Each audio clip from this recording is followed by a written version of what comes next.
জয় শ্রী রাধে কৃষ্ণ। শ্রীকৃষ্ণ বার্তা চ্যানেলে আপনাদের সকলকেই স্বাগতম। আশা করি রাধা রানীর কৃপায় আপনারা সকলেই ভালো আছেন।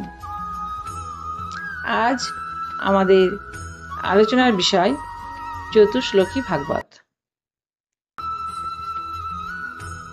ওম নমো ভগবতে বাসুদেবায়। অহমিবাসমে বাগ্রে নন্নদ যৎ সৎসৎ পরাম পশ্চাদাহং যদতেচ্চ জহ বিশেষাদ সহমহম রীতে হর্তং যৎ প্রতীয়েত না প্রতীয়েত চাত্মনি তদ্বিদ্যা দত্মানময়ং যথা ভাস যথা তমঃ যথা মহান্তি ভূতানি ভূতেষু চাবচেম্বানু প্রবিষ্টান্ন প্রবিষ্টানি তথা তেষু ন তেষাহম এতাবদেব জিজ্ঞাসাং তত্ত্ব জিজ্ঞাসুনাত্মানা অন্যয়া ব্যতিরেকাভ্যাং যৎ সৎ সর্বত্র সর্বদা।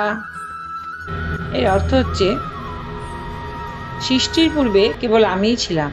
সে সময় আমি ছাড়া স্থূল সূক্ষ্ম আর স্থূল সূক্ষ্মের কারণ যে অজ্ঞান কিছুই ছিল না।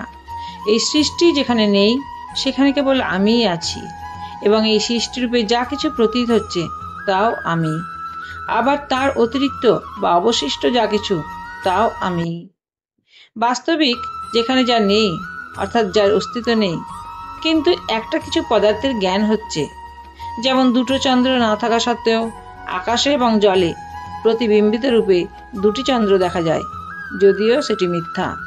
অথবা যা আছে অর্থাৎ বিদ্যমান, অথচ বোঝা যাচ্ছে না। যেমন আকাশে রাহু গ্রহ আছে, কিন্তু নক্ষত্রসমূহের মধ্যে রাহুর দর্শন হচ্ছে না। এই দুটো অবস্থায় অভাবনীয় ব্যাপার। একে আমার মায়া বলে জানবে।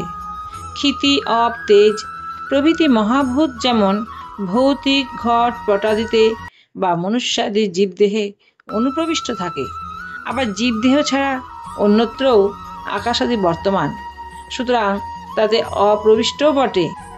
সেই রকমই সেই সব জীবদেহের দিক থেকে দেখলে আমি তাদের মধ্যে আত্মারূপে প্রবেশ করে রয়েছি।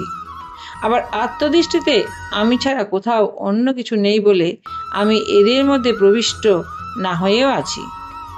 এটি ব্রহ্ম নয়, এটি ব্রহ্ম নয়, এই রকম ব্যতিরেক পদ্ধতি, এবং এটি ব্রহ্ম, এটি ব্রহ্ম, এইরকম অন্যই পদ্ধতির দ্বারা এই সিদ্ধান্তই হয় যে সর্বাতীত ও সর্বস্বরূপ ভগবানই সর্বদা এবং সর্বত্র অবস্থিত আছেন।